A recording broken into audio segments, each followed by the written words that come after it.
man, the show is. I watched a good part of it last night, Oh, good. and those two. Well, first I want to ask a question. So when you get a show like this, like a big mystery, how Yeah. soon do you find out like what like the killer, like the big plot twist and all that stuff? It's a really good question. I don't always because it's not always I mean, in this case, I did have a good sense of it. But sometimes it's just still in process in terms of what's going on creatively for the creative team. There have been shows I've worked on where they don't know yet. It's Oh kind of wow. fascinating. Yeah, Yeah. yeah, yeah, yeah, yeah. I'm not going to out those shows. They're older No. shows. Um, but yeah, yeah. I remember an actor saying, "Did I do it?" And they were like, "Well, we don't know." So a pretty famous, well-known actor who's since passed. Yeah, that was a question. But in this case, it was pretty clear in terms of their intent going into it. So yeah, we knew. Are you ever bummed like before like you can actually watch it, like you're not part of the audience? You know what I mean?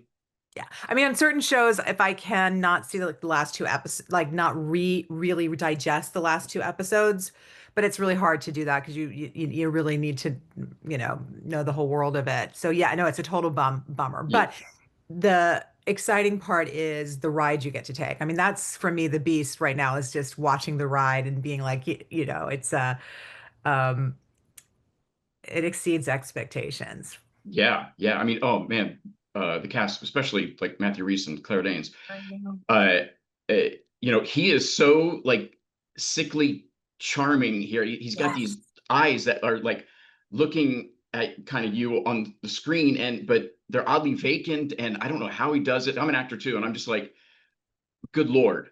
And then Yeah. Claire Danes, she got the most expressive face. Oh God. Yeah, she has such an incredible access to the vulnerability of her nervous system.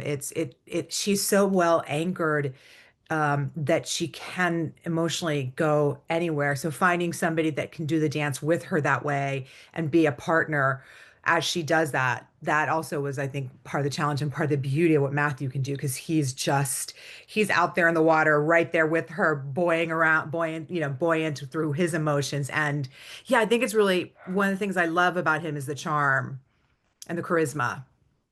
Like, how did those two come to the show? Were they already kind of attached, or did you bring Yes, them on? no, well, Matthew, no, but Claire Danes 100%. This was her baby for a while in development with Gabe, and then she brought into the mix Howard Gordon and Daniel Pearl, and that was really the creative team that I had been working with on Accused. So that was how I came into it, and then Matthew was a collaborative conversation process. That's a very big collaborative conversation with the creative team along with studio and network as well. Are you like when you watch those two sort of volley back and forth, like in their scenes together? Are you kind of as much as a fanboy, fangirl, whatever, as I am? Like, oh my God, how are they doing this? Yeah, no, it's very, it's thrilling. You, you know it, you know it going in based on the body of work, and then part of the challenge is the projection of chemistry that you go through as a casting director and with the creative team of how you have that sense that there will be chemistry there. Because the two of them, I think, have magnificent intellectual, like they're just sparring intellectually in just the most beautiful way to watch and witness. And we saw it really fast also in the table read. We knew it. I mean, Matthew, from his theater work also, and also just he had just done a reading that my associate casting director, Kim Krakauer, had seen him in really prior to the casting of him where he had been a Bob Dylan reading, and that also the charisma he had there was really captivating for her, and just everything. Yeah, yeah. So it's thrilling to watch that unfold. In on the screen, and it was thrilling to watch it unfold in table reads and just fun. I mean, like the two of them, like even when you're not actually the entire cast when before they start the table read, they're just wonderful actors. They're like actors. They like love the artistry and the craft and the joy of it. And that is just as a casting professional, just everything to see and witness, So when you're like reading these scripts and starting to plot out like who you want to bring in, like are you imagining immediately imagining like who these actors could be, like somebody like Jonathan Banks' character? Did he Yeah. immediately pop in your head? Yeah, he came in pretty quickly to my mind, along with a couple other guys too. But like, yeah, yeah, there is that when that happens, which is beautiful. And then there's where you imagine somebody and as you begin to talk it out, somebody else completely shows up in conversation or in your own mind. And that is also, I would say, one of the most exciting moments because it's so alive in that time where you're like you're it's a lot of casting, believe it or not, is discussing who it's not to get to who it is. Oh yeah. It's just as much about the who it's not as who it is. Oh wow. Okay. So like you have like a list of five people, and you're like, Yeah, yeah, as you talk to the creative team and also Studio Network, who are really important in that, Netflix and 20th in the creative in the as creative partners in it too, that input begins to reshape the vision and the direction of where you go. And it's kind of exciting. It's the artistry of it that you start, and as you're kind of molding something, it takes shape as opposed to necessarily the shape just being there, because mm-hmm. the as you're molding it into a shape, it takes on that other life of its own, which is what you want in a show. You want it to have that life. Um, Keeps it organic, and that's what makes it, I believe, like when I watch as an audience member other shows, that it's so exciting because it you feel like suddenly you're put into a world that was born and crafted in that moment as opposed to necessarily preconceived, if that makes sense. Yeah, yeah. Or when you watch like other shows and you see an actor you don't know, do you sort of like mentally jog them down? Like, oh, Oh who's yeah. this person? Oh yeah. No, like it's because we have so much internet around me, it's like pause, look it up. It's kind of annoying to watch a show with me that way because sometimes I'm like I need to know immediately because I want to remember and record it. And like look, it's absolutely when you're watching a show and you see like someone in a larger role that you don't know yet, but it's for me it's also the discovery of somebody in, a co-star role or who's got the guest star of the week, in an episodic drama, or somebody that's come in and that has a recurring role that's just arcing its way through a show. Like that is it's those people that are they're so thrilling to kind of pull out of shows. Who's the hardest person to cast in this show? Or like the Matthew hardest role? Rhys. I mean, Matthew Rhys, he's a godsend. I'm like so grateful every day that like, yeah, yeah. Um, uh,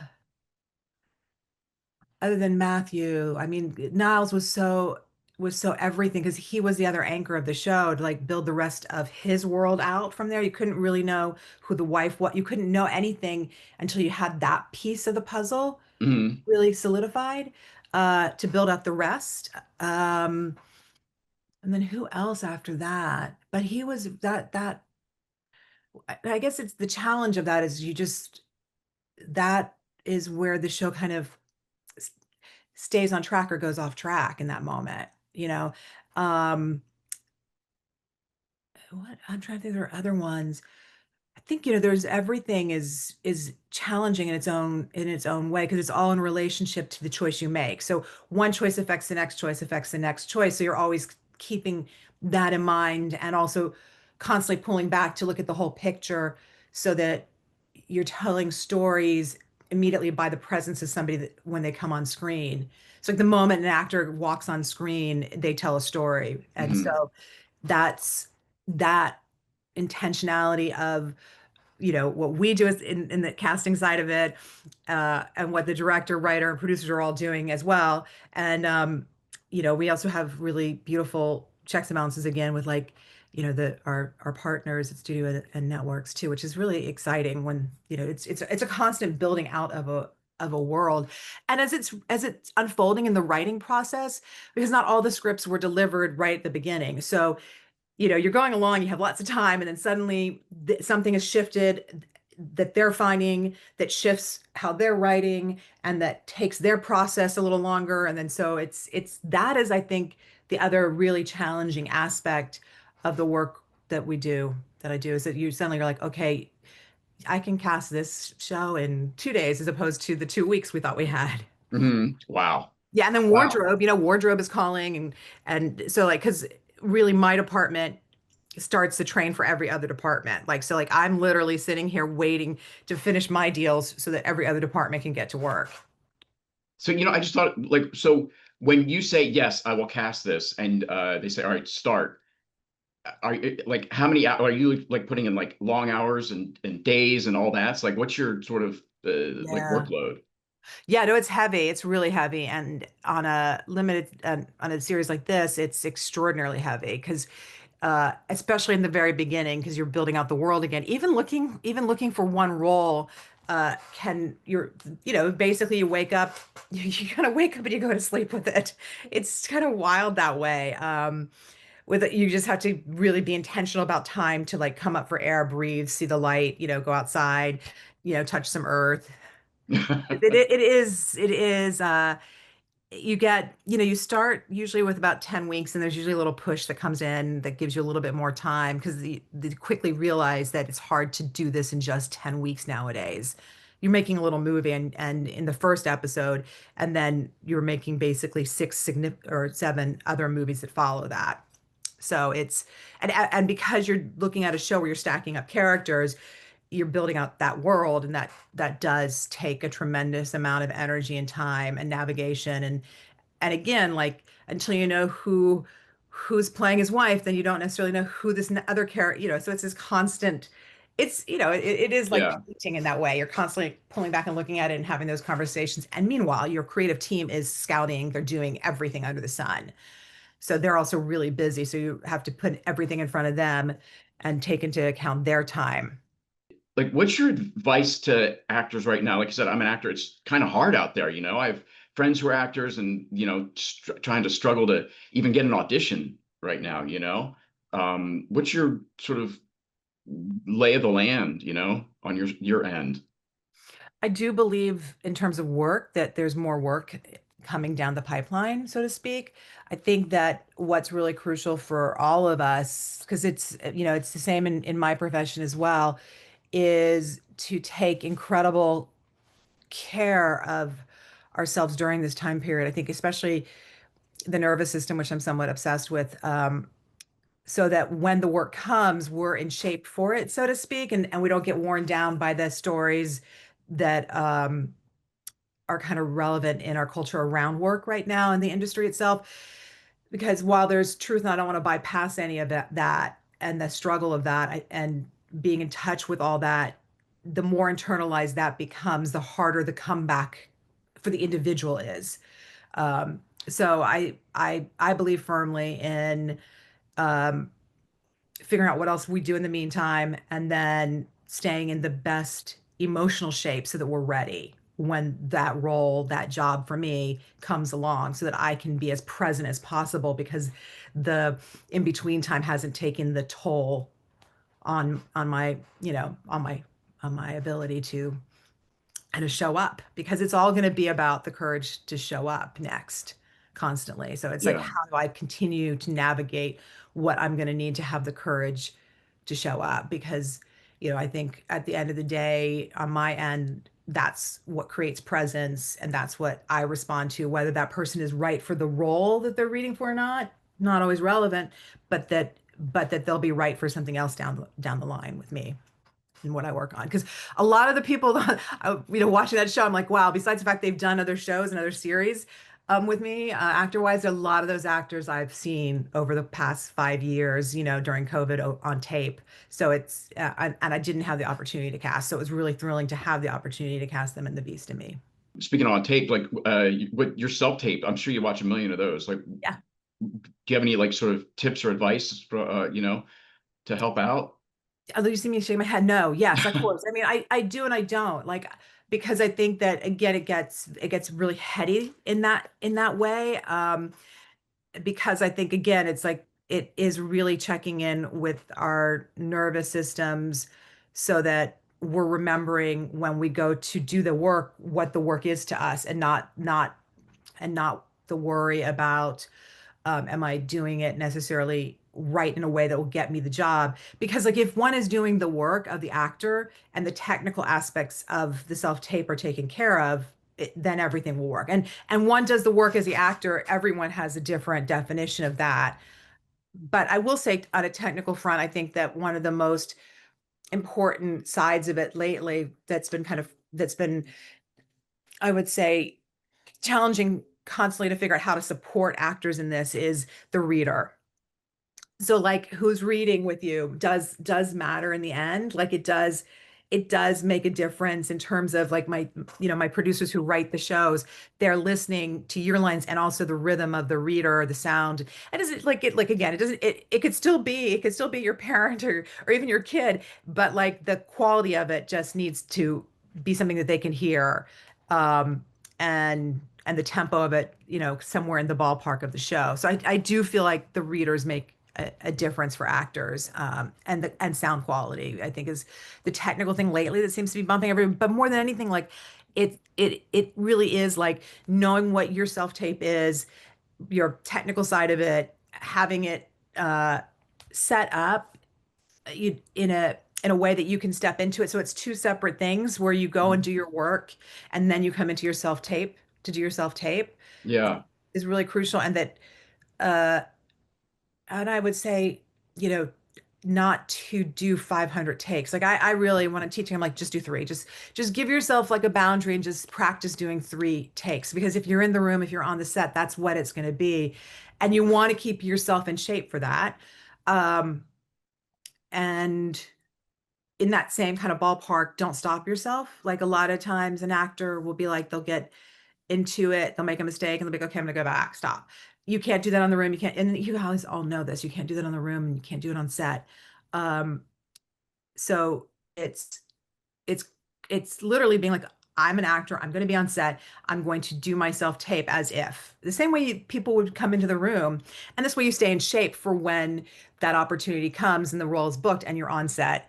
Don't use prompters. There's like a lot of things just to be really mindful of, that are shortcuts that you wouldn't use on set and you wouldn't use if you're coming in the room, and that really aren't reflective of your artistry and your craft. So it's staying attuned to that when you're doing a self-tape. Yeah, I guess I had more to say than I thought I did. That is fantastic, man. That was terrific. Thank you. That was Sure. awesome. Okay, Yeah. good. And then just two more quick ones. Sure. I imagine you watch like a ton of demo reels, maybe? Yes, yeah. Yeah. So do you have any do you like to see like a whole sort of like 2 or 3 minute reel of like all their stuff, or are you looking right now for, or do you like more condensed stuff like a reel of them playing a neighbor or the friend next door or something like that? I think every actor, it's going to be different in terms of what their body of work is. For me, current is like the most important thing because you're not coming in the room. So like really being able to see somebody current, like stuff that, the stuff that's like 8 years old, I don't necessarily need to see. It's fine if it's on there somewhere else, but not at the top. But like the top of the reel to really be reflective of where that artist is at the moment is really crucial. And I'm okay with it being, again, reflective of where the artist is at the moment is I think the most important thing. And I would just add to that, for me, I like reels that are shows I can reference. So like I totally get the idea of like making your own reel with like really high quality, professional scene work and camera work, and that might work for other people, but for me it doesn't. I'd rather see nothing. Oh wow, okay. I'd just rather see the audition, because sometimes that doesn't really work the same way the actor thinks it works, and it can sometimes backfire as a result. And I can't send it to the reel. For me is I learn a little bit more about an actor from the reel, but it's also so that I can show the creative team more about the actor, and then also the studio and network more about the actor. How can somebody like send their stuff like mail, back in the day you could send your headshot and resume and I but know, right? what now? Right. You remember postcards? I There was do. like Oh my God, yes, postcards and postcards. just booked and I yeah. know. I loved those so much. Like they would like sit on a pile on my desk, and like I would just sit through them as I'm like working, and that's how like that's how I could be like, oh right, right, let's see this. Like I get it. I get that need to kind of stay top of mind. So like top of mind for me, and this is really just for me, only me, is I use Instagram for that. So Instagram, my Instagram is open. If it was a private Instagram, that would be different, right? But it's an open Instagram. So for me, while not everybody it like, they have the different categories in Instagram, but like anyone that messages me, I usually see the message, right? I can't respond to all the messages. I can respond to all my emails. My emails Yeah. are insane.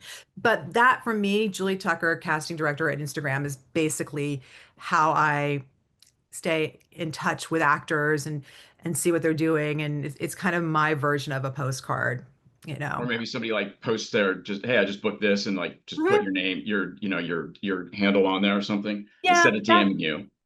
that definitely works too, but DMing me also works, because it feels less like sometimes when they put my handle on it, it feels more like, oh wait, what am I, like, oh no, what's going on out there with me? But Right. I've learned that I've become a little less reactive to that, and then I get it. It's like I'm not as big on the rules of everything as maybe other people are. And I respect people because I don't think it's rules. I think it's more boundaries. But for me, just dropping my DMs because like I go through them. It's like the postcard. It's fast. Yeah. It's Yeah. fast and it sits there. And when I'm working on stuff, it kind of sneaks into my brain. Yeah.